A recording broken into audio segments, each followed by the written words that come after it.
It's easy to forget that not so long ago we were incredibly repressed in most areas of modern society. Actually, that's not easy to forget for me. I live in England, an area so repressed you will at some point hear a person unironically refer to their vagina as a lady garden. Why do you think we say knob? It's because it comforts us to imagine a throbbing erection as some DreamWorks cartoon with big eyes swinging around shouting, "Hey kids!" But a few years ago it was worse everywhere. It's become quite a bit of a running joke now, but not so long ago in our history, the sight of a woman's shoulder would cause her to be labelled a whore, which is quite ironic considering in those days women would come as often as the moon flew down from space to make us all jam donuts. That's not the world we live in anymore, is it? It's easier to find a picture of a vagina than it is to find this video. In fact, navigating the internet these days is like battling through a tornado of vaginas.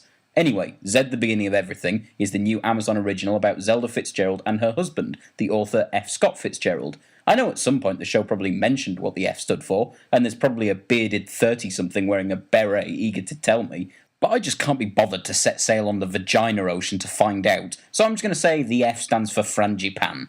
Zelda Sayer lives in a small town in a southern state of the US, and "oh my stars, is that sweet tea" part, rather than a "burn him, he's vaguely brown" part. It's the early 20th century, and she lives under the controlling gaze of her dad, Foghorn Leghorn. She then meets an aspiring writer called Frangipan Scott Fitzgerald, as he's rewriting his first novel. Will they fall for each other and maybe someday get married? Well, given she's known as Zelda Fitzgerald, yes, she will, you stupid twat. Even I've heard of Zelda Fitzgerald. No one knows who Zelda Sayer is. She sounds like a resident voice actress at Nintendo. Yes, I'm sorry, it's an obvious joke, but at some point I was obviously going to make that link. This is where we find the first example of repression at the time, when she kisses him outside the house and she's chastised for not considering what the neighbours would think. These days you could teabag a horse in front of an audience, and we'd still all invite you round for a cup of tea, although if it was the other way round we might ask you to brush your teeth first. But after this they go off together to New York, where they essentially become very modern celebrities, the one difference being he's a talented writer. Celebrities nowadays don't even know how to hold a pen, let alone exhibit talent with the pen.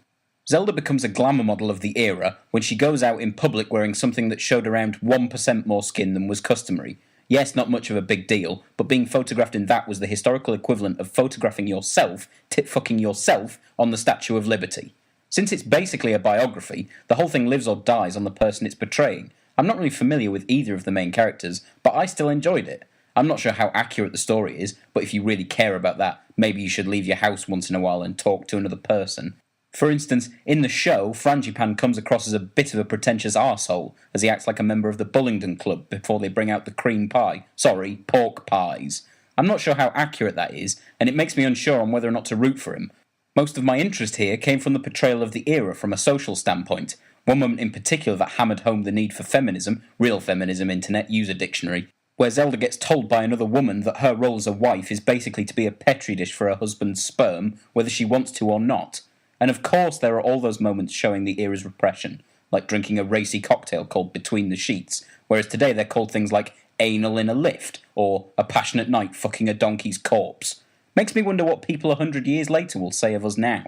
Wow, can you believe people used to take naked pictures of themselves? What prudes! Nowadays we like to scan and 3D print copies of our genitals and hand them out to people on the bus.